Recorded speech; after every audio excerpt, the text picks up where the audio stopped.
My name is Alva, and at 35, I never imagined my greatest family conflict would revolve around my car collection. After 15 years of grinding away in the tech industry, I'd amassed 10 rare vehicles worth $1.5 million, each one a monument to a milestone in my life. Then came the family dinner where my parents demanded I sell it all to buy a house for my chronically unemployed sister. What happened next changed our lives forever. Let me tell you how I ended up moving 10 cars in the dead of night, all because of a text message my sister sent me from her first ever real job. But before I get into that insane story, do me a favor. Leave a comment telling me where you're listening from, and hit like and subscribe if you've ever had to stand up for something you love. My passion for cars started when I was just a little girl. My grandfather owned a small auto shop in rural Michigan, and every weekend I'd beg my parents to let me visit him. While other kids my age were playing with dolls, I was handing my grandpa wrenches and learning about engines.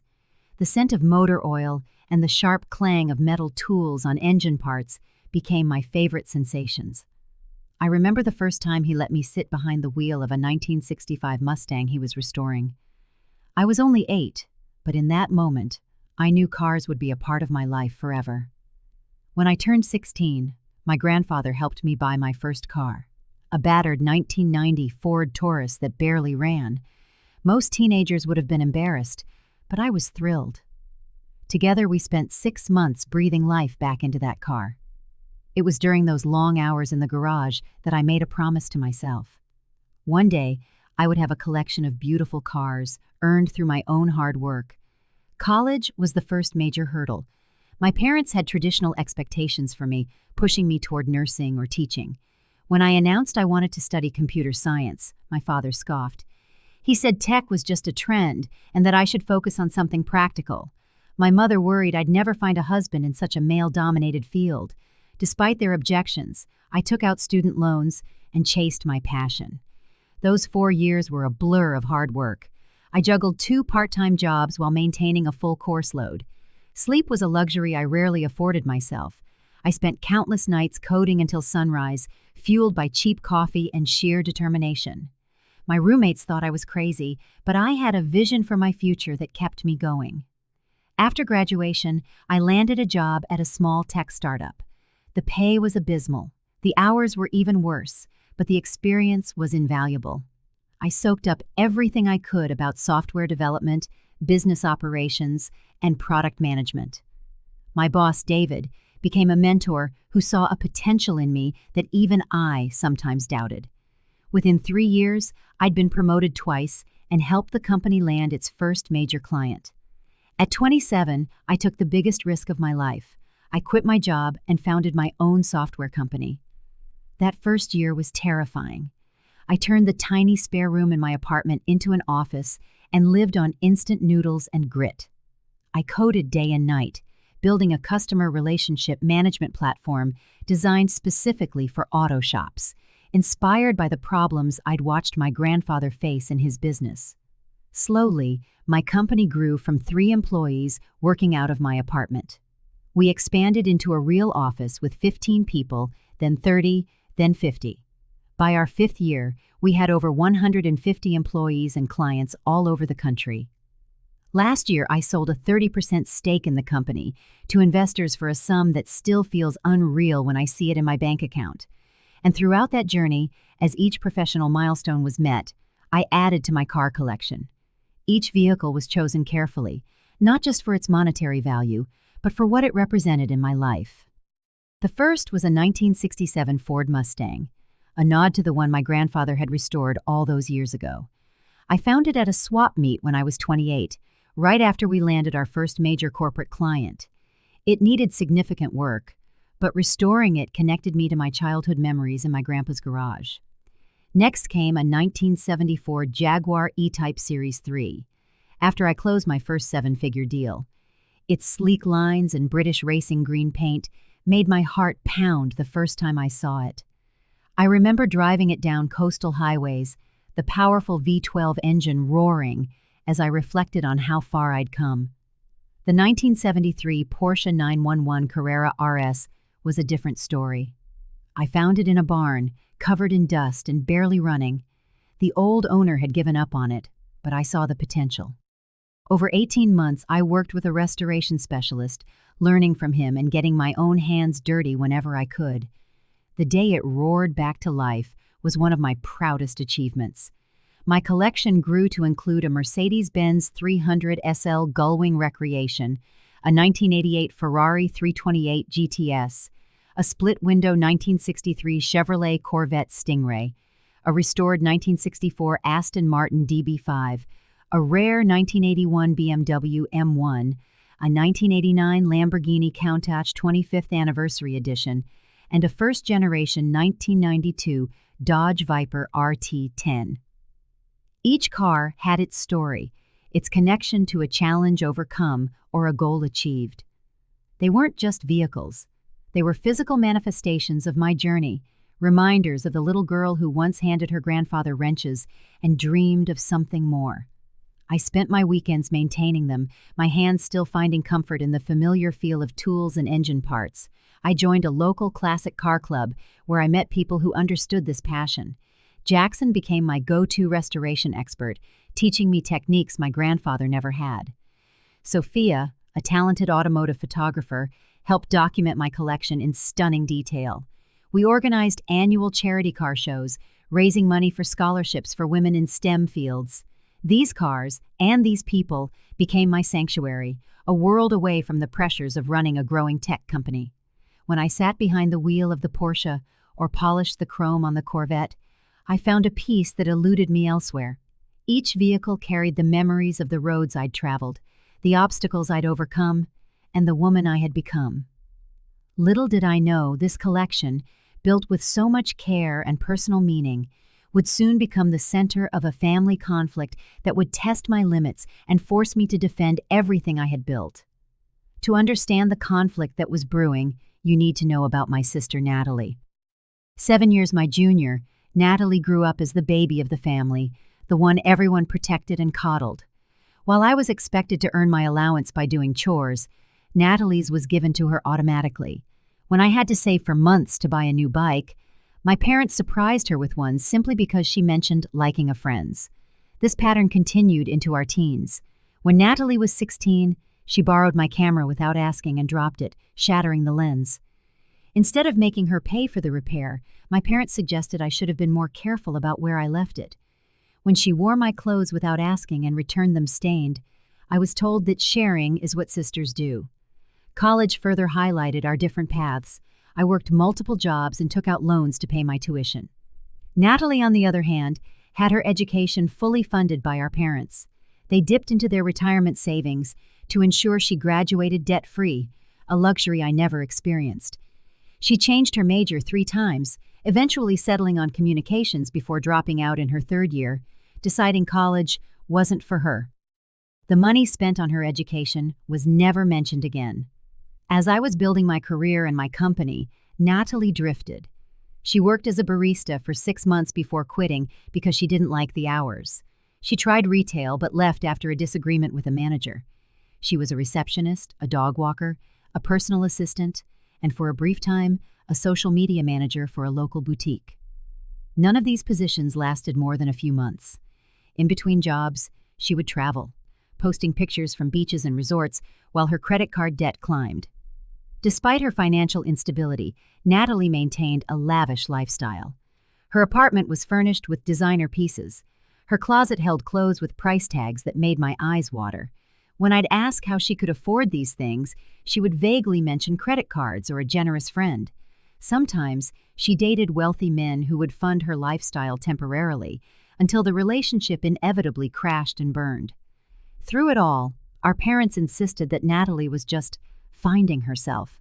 My mother would say, "She's still young," or "She has a free spirit." My father would shrug and comment that not everyone was as driven as I was, as if ambition were some kind of character flaw. My own success, in turn, was treated as expected rather than celebrated. When I landed my first major client, my mother's response was, "That's nice, dear," before immediately asking if I was dating anyone. When I bought my first new car with my own money, my father remarked that I worked too much and should focus on starting a family before it was too late. My relationship with my parents had always been complicated. They loved me. I never doubted that. But they didn't understand me. They saw my independence as stubbornness, my ambition as a strange quirk that would eventually give way to more traditional priorities. When I talked about my business, their eyes would glaze over. When I mentioned my cars, my dad would sigh and say something about wasting money on things that just sit in a garage. Despite the strained dynamic, I tried to maintain a relationship with my family. I called weekly, visited on holidays, and sent thoughtful gifts. I also tried to help Nathalie whenever I could, believing it was what a good sister should do. When she maxed out her credit cards at 22, I paid off the $10,000 balance, making her promise she'd be more careful. She was for about 6 months before the cycle began again. When she needed a car for job interviews, I lent her my daily driver BMW, only to get it back with empty takeout containers strewn across the back seat and the gas tank on empty. I helped her get an apartment, paying the security deposit and first month's rent. 3 months later, she called me in tears because she was being evicted for non-payment, despite having spent that same month on a weekend trip to Las Vegas. I even used my connections to get her an entry-level position at a friend's marketing firm. It seemed perfect, combining her communications background with a structured environment. She quit after 2 months, claiming the work was boring and her supervisor was mean. Each time I helped, I believed this time would be different. Each time, I was disappointed. My help became a band-aid, enabling her to avoid any real responsibility. Meanwhile, my parents continued to enable her behavior, sending her money when she called in a panic, making excuses for her job hopping, and never holding her accountable. Nathalie's approach to life stood in direct contrast to everything I had worked for. Where I built my company through consistent effort and personal sacrifice, she expected immediate results without the corresponding work. Where I saved and invested carefully, she spent impulsively. Where I valued independence, she seemed comfortable relying on others to solve her problems. For all of that, she was still my sister. I remembered the little girl who used to crawl into my bed during thunderstorms, clutching her favorite stuffed rabbit.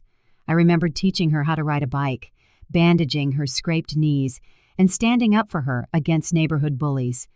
Those memories made it hard to set boundaries, even as I watched her repeat the same patterns year after year. What I didn't realize was that my efforts to help weren't seen as generous by my family. Instead, they were viewed as the bare minimum, an obligation, not a choice. That perspective was about to become painfully clear during a family dinner that would change everything. The call came on a Tuesday night, just as I was celebrating the close of a major deal that would expand our software into international markets. My phone lit up with my mother's contact photo, and I answered with the good news on the tip of my tongue. She cut me off before I could share it. "Alva, we need a family meeting. Something important has come up." Her tone was serious, lacking the warmth I was used to, even in our most strained conversations.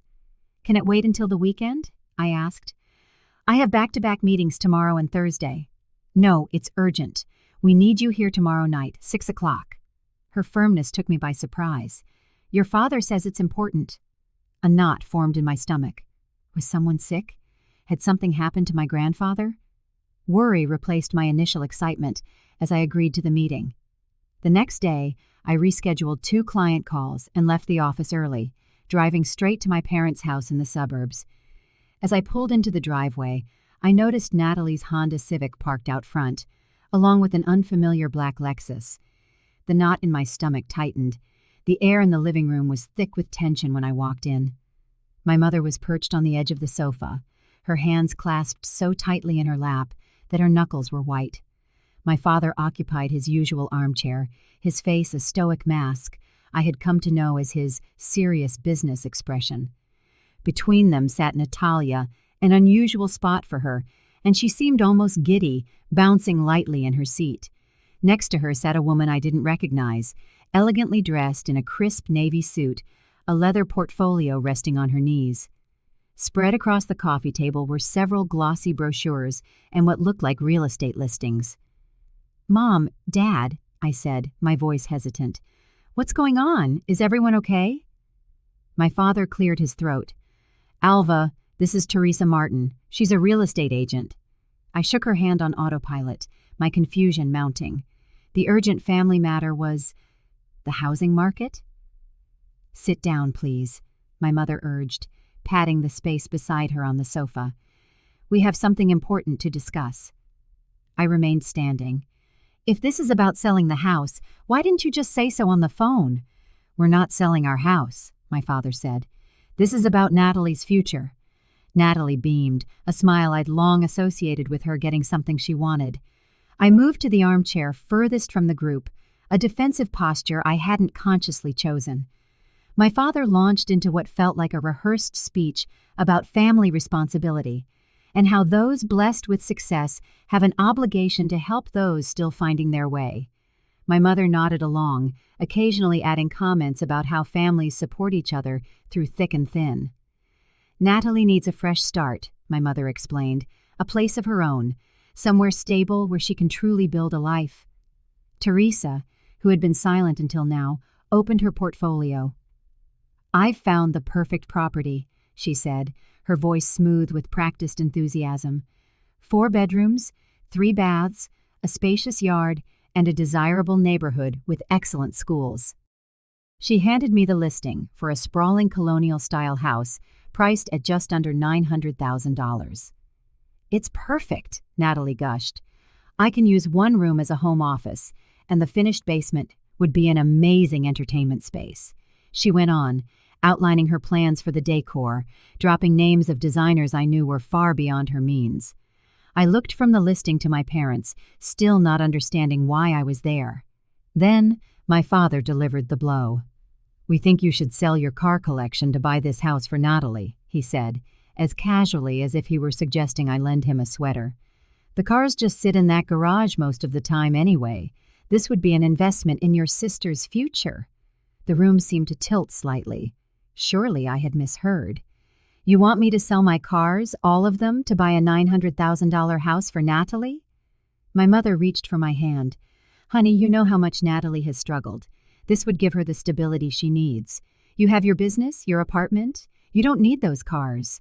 Nathalie chimed in, her voice bright. You can always buy more cars later once I'm on my feet, and you can visit any time. There's plenty of room for you to stay over. I pulled my hand away from my mother's. Those cars aren't just things. They represent 15 years of hard work. Every single one is a milestone in my career. And besides, Nathalie has never held a job for more than a few months. How would she pay the property taxes, the utilities, the upkeep? My father waved away my concerns. She's interviewing for several promising positions, and we would help with the initial expenses until she gets settled. Teresa interjected. This property is also in an excellent school district, which means it will hold its value. It's truly an investment. I stared at them, incredulous. My collection, which I had built piece by piece over the years, which I maintained with my own 2 hands, which connected me to my grandfather and the little girl who once dreamed of beautiful cars, was being dismissed as a frivolous hobby to be sacrificed for Nathalie's latest fresh start. What if we look at more affordable options? I suggested, trying to find a compromise. I could help Nathalie find a nice apartment, maybe co-sign a lease. Or I could help her with job placement, use some of my business contacts. Nathalie's face fell. But I've already started planning the housewarming party, and Teresa says this neighborhood is really exclusive. My parents exchanged a look I recognized from childhood, the one that said I was being difficult. Alva, my father said, his tone stern, this isn't just about a house. It's about supporting your sister. Family comes first. Always. The implication was clear. If I refused, I was choosing objects over my sister, materialism over family. The fact that these objects were deeply meaningful to me, earned through years of dedication, while Nathalie flitted from job to job, relationship to relationship, expecting others to fund her lifestyle, was irrelevant. The conversation deteriorated from there. As I continued to resist, my mother began to cry, saying she raised me to be more generous. My father accused me of being selfish and forgetting where I came from. Nathalie sulked, shooting me wounded looks as if I were snatching a toy she'd already been given. Teresa, visibly uncomfortable with the unfolding family drama, tried to steer the conversation back to the property's features, as if a marble countertop or crown molding could change my mind about liquidating my most prized possessions. I left their house that night, feeling ambushed and betrayed. As I drove home, my phone began to buzz with messages. My Aunt Susa called to tell me how disappointed she was in my attitude. My cousin Frank sent a text reminding me how much my parents had sacrificed for my education, conveniently forgetting the student loans I was still paying off.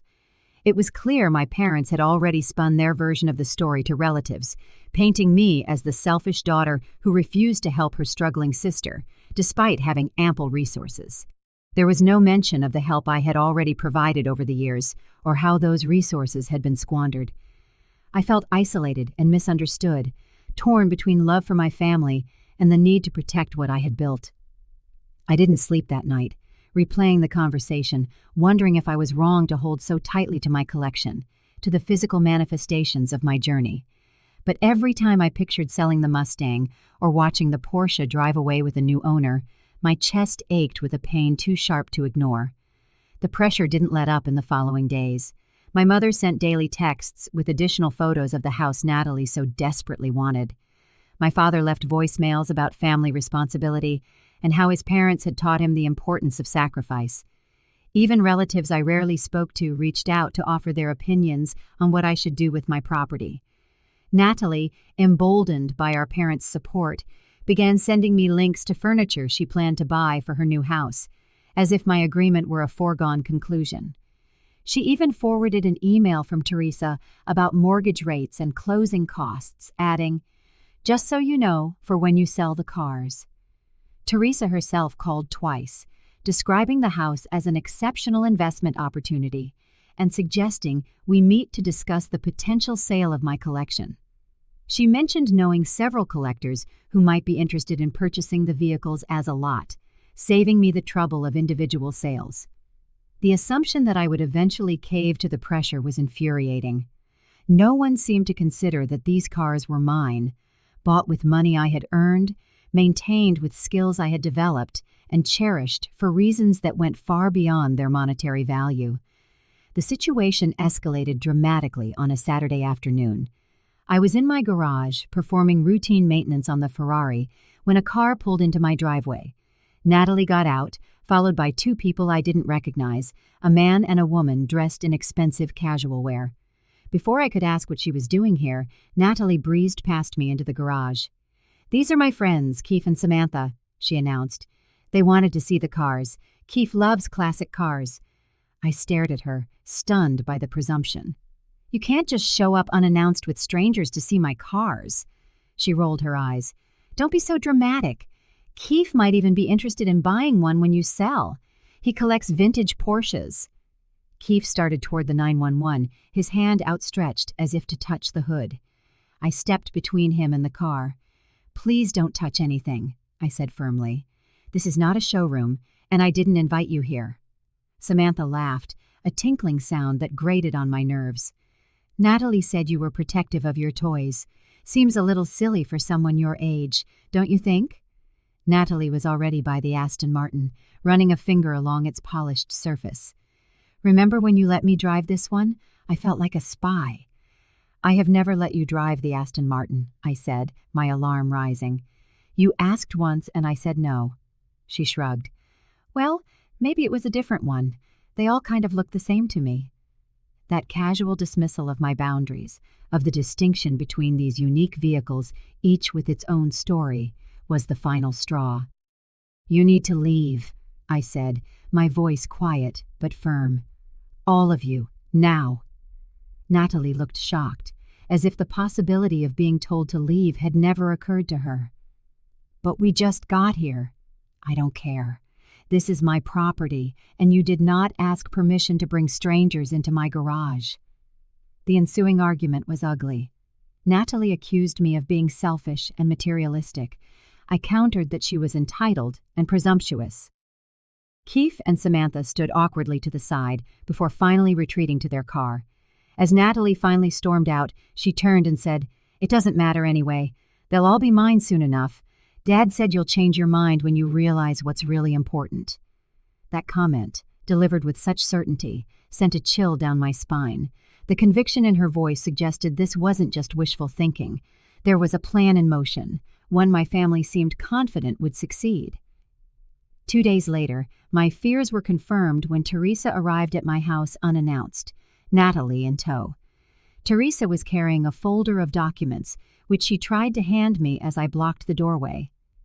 "I just need a few signatures," she said brightly. "I found an interested buyer for the entire collection.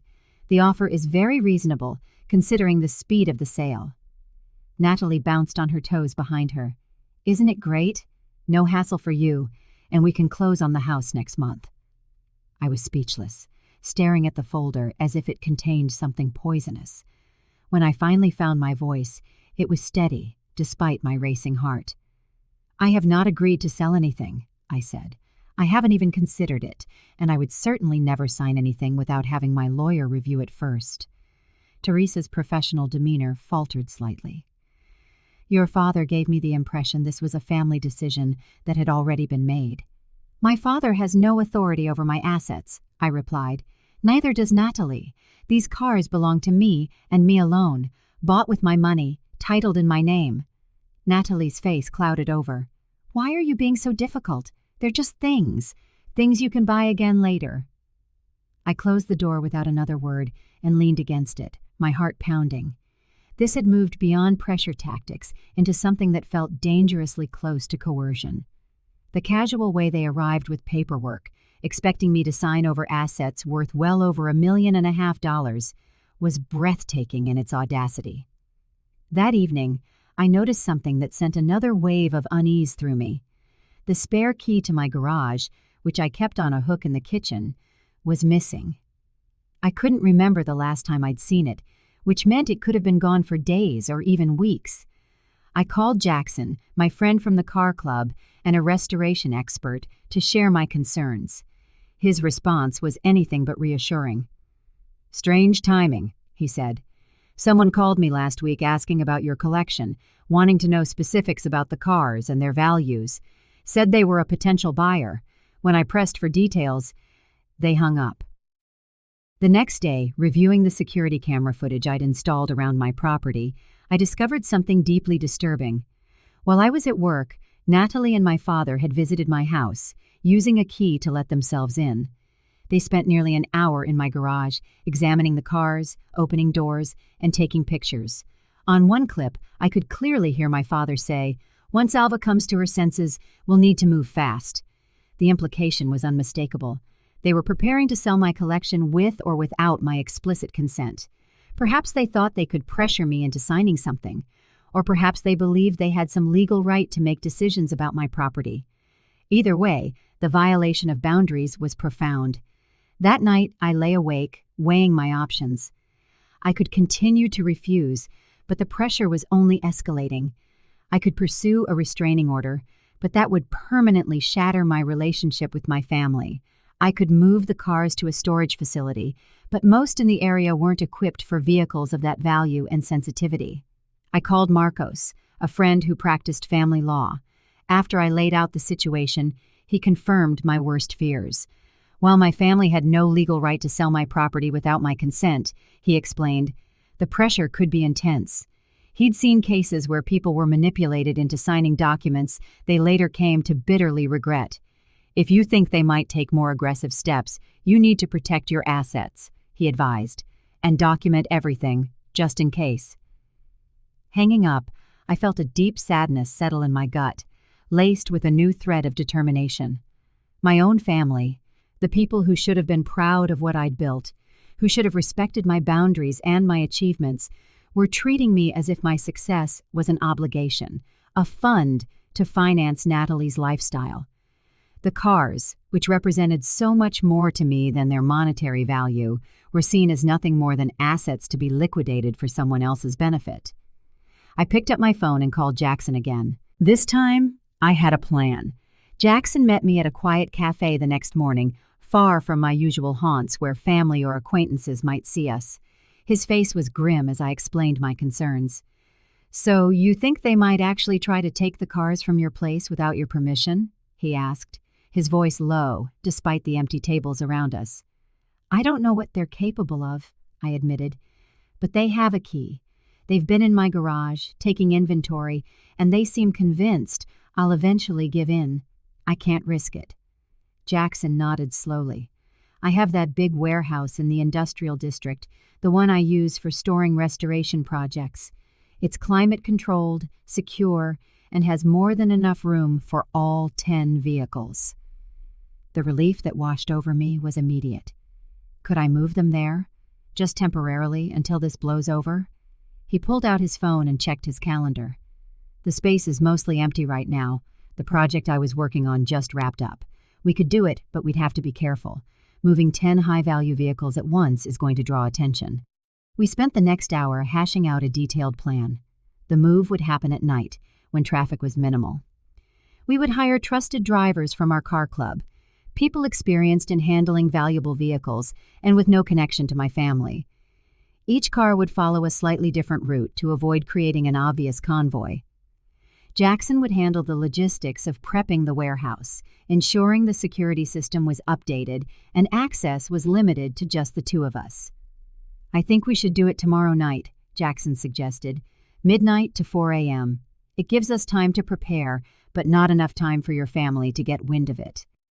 I agreed, a knot of anxiety tightening in my stomach. The idea of moving my beloved collection in secret, like a thief in the night, was painful. These cars were meant to be celebrated, driven with pride in the daylight, not smuggled under the cloak of darkness. But I saw no other way to protect what I had built. Over the next 24 hours, we put the plan into motion. Jackson lined up 8 other drivers, all men and women he vouched for personally. I provided detailed information on each vehicle, its quirks and requirements. We mapped out different routes to the warehouse, estimated timing, and set up a communication system using a private chat group. While Jackson prepped the warehouse, I focused on the legal side. I gathered all the documentation proving ownership of every vehicle. I wrote a formal letter revoking any prior access my family members might have had to my property. I even consulted a security expert about changing the locks and upgrading the alarm system at my house. On the night of the move, the tension was so thick I could barely breathe. At 11:30, the first drivers began to arrive, parking their personal cars discreetly down the street and approaching my house on foot. Jackson arrived last, carrying a small pack with gloves, flashlights, and communication devices. We gathered in my garage, 10 drivers, including Jackson and me, standing among the cars that had defined so much of my adult life. Looking at them under the bright garage lights, I felt a wave of emotion so strong it nearly buckled my knees. These machines weren't just metal, leather, and paint. They were the physical manifestations of my journey, tactile reminders of obstacles overcome and goals achieved. "All right," Jackson said quietly, breaking the moment. "Everyone knows their vehicle and their route. Phones on silent, earpieces in, emergency protocol is a go. We move in 5-minute intervals, starting with the Mustang. Any questions?" The room was silent. These were car people. They understood what these vehicles meant. They also understood what it meant that I felt the need to move them in secret. Sophia, a fellow club member who had photographed my collection countless times, squeezed my arm. "They'll be safe," she promised. "We'll make sure of it." At precisely midnight, the garage door slid open silently. The first driver, a retired mechanic named George, slipped into the Mustang. The engine caught instantly, a low rumble in the quiet night. He backed out of the garage and down the driveway, his headlights off until he hit the street, then vanished into the darkness. One by one, the cars left my garage, the Jaguar, the Porsche, the Mercedes. Each departure felt like watching a piece of myself drive away. I stood there in the rapidly emptying space, torn by conflicting emotions, sorrow that it had come to this, anger at my family for forcing my hand, fear that something might go wrong, and a profound relief that I was finally taking action to protect what I had built. Jackson stayed with me until it was time for the last 2 vehicles. I would drive the Lamborghini while he would take the Dodge Viper. As we prepared to leave, he paused, looking around the nearly bare garage. "You're doing the right thing," he said firmly. "No one has the right to take what you've earned." I nodded, unable to speak past the lump in my throat. Then I settled into the driver's seat of the Lamborghini, the familiar leather embracing me. The engine roared to life, louder than was ideal for a stealth operation, but there was no taming the dramatic nature of the Countach. As I pulled away from my house, watching the garage door close on an empty space in my rearview mirror, I felt a strange mix of loss and resolve. I had never wanted this fight. I had always tried to be a good daughter, a supportive sister, but somewhere along the way, support had twisted into expectation, and expectation had curdled into entitlement. The drive to the warehouse took 30 minutes, winding through back roads and industrial parks to avoid attention. As I pulled into the loading bay, I saw the other 8 cars already parked in neat rows, their drivers standing in a small group, talking quietly. Sophia walked over as I climbed out of the Lamborghini. "That's 9, she said, "just waiting on Jackson with the Viper." He arrived 5 minutes later, the Viper's signature V10 rumble announcing his approach as he parked alongside the others, completing the collection. A collective sigh seemed to ripple through the group. "All secure," Jackson confirmed, tossing me a set of keys. "New warehouse security system installed today. Only you and I have the code." I looked at the assembled drivers, these friends who had risked potential legal complications to help me protect my property. "Thank you," I said simply. "I don't know how to tell you what this means to me." They understood. No explanation was needed. One by one, they left in cars that had been arranged to take them home, until only Sophia, Jackson, and I remained in the warehouse. "You can stay with me for a few days," Sophia offered, "in case your family comes looking for the cars at your place." I nodded gratefully. The thought of returning to my empty garage was too painful to contemplate just then. As we locked up the warehouse, securing my collection behind multiple layers of protection, I felt a strange sense of peace settle over me. I had taken a stand to protect what was mine. I had drawn a line, even if it was one my family didn't yet know existed.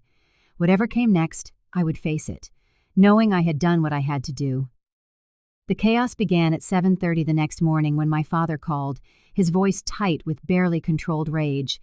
"What have you done with the cars, Alva?" he demanded without preamble. I paused, taking a sip of the coffee Sophia had made for me, gathering my thoughts.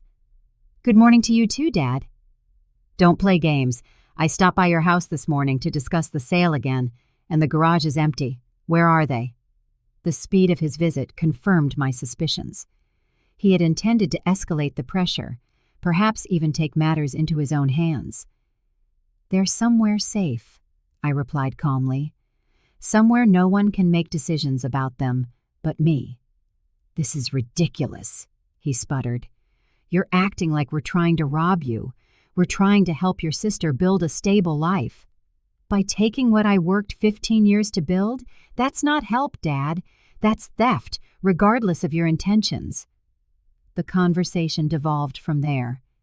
My father accused me of being selfish, materialistic, and disloyal to the family.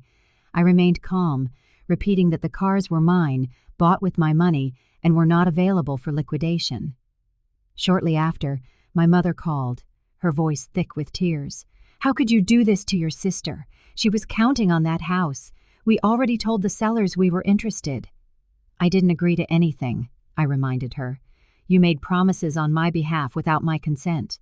"Because we thought you would do the right thing," she replied, as if my refusal to liquidate my assets for Nathalie's benefit was a moral failing, not a boundary. Nathalie's texts were less restrained. A stream of angry, profanity-laced messages flooded my phone. She claimed I had ruined her life, destroyed her one chance at happiness, and proved I never cared about her at all. The final message was particularly telling. "Dad says we can sue you for the cars since they belong to the family." That text prompted an immediate call to Marcos, my lawyer friend. When I relayed Nathalie's threat, he gave a humorless laugh. "They have absolutely no legal claim to your property," he assured me. "But the fact that they think they do is troubling.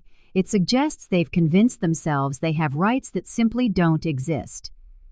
3 days after the move, I received a formal letter from a law firm I didn't recognize. It demanded the immediate return of improperly removed family assets, citing an obligation of familial welfare and shared inheritance. Marcos read the letter and snorted. "This is legal nonsense," he said. "It's threatening language wrapped in legalese, but there's no actual legal basis for their claims. They're trying to intimidate you." With his help, I drafted a response. It was brief and unequivocal, stating that the vehicles were my sole property, legally purchased and registered in my name, and that any further attempts to lay claim to them would be met with the full force of the law. I also included a formal notice revoking any permission my family members may have had to enter my property, specifically noting that any keys in their possession were to be returned immediately, and that unauthorized entry would be treated as trespassing. The letter was a line drawn in the sand, a boundary set in the clearest possible terms. Sending it was one of the hardest things I'd ever done, but also one of the most necessary. Nathalie's response was a series of voicemails that swung between rage and tearful manipulation. She accused me of choosing cars over her happiness, of betraying the family, and finally, of never loving her. The last message ended with a threat to report the cars to the police as stolen. That threat crossed the line. With Marcos's guidance, I sent one last communication to my entire family. It was direct and firm, explaining that the cars were legally mine, their location was secure and documented, and any false report to the authorities would constitute filing a false police report, which was a crime in itself. Then I blocked Nathalie's number, set my parents' calls to go directly to voicemail, and stepped away from the situation. The constant barrage of guilt, manipulation, and threats was taking a toll on my mental health. I needed space to process what had happened and decide how to move forward. During this period of limited contact, I threw myself into my work. The company had been somewhat neglected during the family crisis, and several important projects needed my attention. I also joined a support group for people dealing with difficult family dynamics, finding comfort in the stories of others who had faced similar challenges. 3 months passed with minimal contact from my family. I sent brief, polite replies to my parents' occasional texts, but held firm boundaries about what I was willing to discuss. I ignored the increasingly rare messages from extended relatives offering unsolicited opinions on the situation. During that time, something unexpected happened. Without my financial backing, and with our parents unable to make good on their promise of a house, Nathalie was forced to fend for herself, perhaps for the first time in her adult life. According to my mother's cautious updates, Nathalie had gotten a job at a coffee shop called Java Junction. It was an entry-level position, making lattes and serving pastries, with shifts that started before dawn. My mother mentioned it with a tone that suggested she expected me to be horrified that my sister had been reduced to such work. Instead, I felt a flicker of hope. A real job, with real responsibilities and real consequences for failure, was exactly what Nathalie had avoided for years. Perhaps this experience would provide the structure and accountability she so desperately needed. As I focused on my own healing and rebuilding, I channeled some of my energy into positive projects. I expanded my annual car charity event, partnering with a local technical college to create a scholarship program for underprivileged students interested in automotive restoration. I also started speaking on entrepreneurship podcasts, sharing my journey but also touching on the importance of boundaries, even with family. Those conversations were therapeutic, allowing me to process my own experiences while helping others who were facing similar pressures. Then, 3 months and 2 weeks after the night we moved the cars, I received a text from a number I didn't recognize. "It's Nathalie. I got a new phone. I know you probably don't want to hear from me, but I wanted to apologize for everything. I'm working at Java Junction now. If you ever want to talk, I'd love to. No pressure, no car talk, just coffee on me." I stared at the message for a long time, a storm of emotions churning inside me. It was short, simple, and noticeably devoid of the dramatic, guilt-tripping language Nathalie usually employed. There were no accusations, no blame, no demands. Could people really change that much in just 3 months? I was skeptical. It could be another manipulation tactic, a new approach now that her old ones had failed. But it could also be genuine, a first step toward accountability and a healthier relationship. After a great deal of thought, I replied, "I need some time to think about this, but I appreciate the message." Her response was quick. "Take all the time you need. I'll be here, working hard." That little touch of self-deprecating humor, so unlike the entitled Nathalie I knew, gave me pause. Maybe something really had changed. 2 weeks later, I agreed to meet her at Java Junction during her break.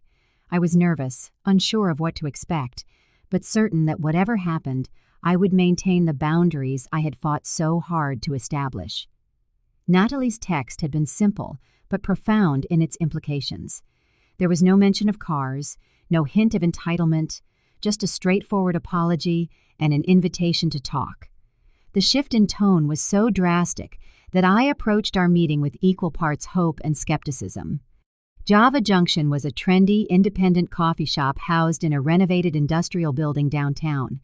I arrived early and chose a table near the back, where I could watch the door. Nathalie was behind the counter, wearing the company's green apron, her hair pulled back in a practical ponytail. She looked different, more substantial, less like the polished yet hollow persona she had cultivated for years. When she saw me, she gave a small nod, but continued serving her customers. There was no dramatic reunion, no rushing over to make a scene. She simply finished helping a businessman with his order and spoke briefly to her manager before walking over to my table, still in her apron. "Thanks for coming," she said, sliding into the chair across from me. "I get a 15-minute break every couple of hours, and a 30 after the lunch rush." She placed a large latte in front of me. "Oat milk, vanilla, extra shot, right?" I was surprised she remembered my coffee order. "Right. Thanks." An awkward silence settled between us, years of conflict and recent betrayal creating a chasm that was difficult to bridge with small talk. "You look good," I finally offered. "Work suits you."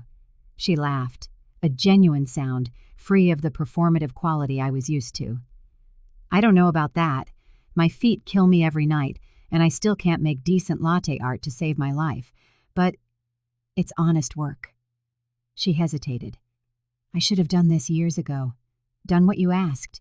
Gotten a real job. Supported myself." She looked down at the table. Stopped waiting for everyone else to solve my problems. The frankness of her self-assessment caught me off guard. I had braced myself for manipulation, for subtle attempts to re-establish the old dynamic, not for this apparent self-awareness. "What changed?" I asked, cautiously. "Everything," she answered simply.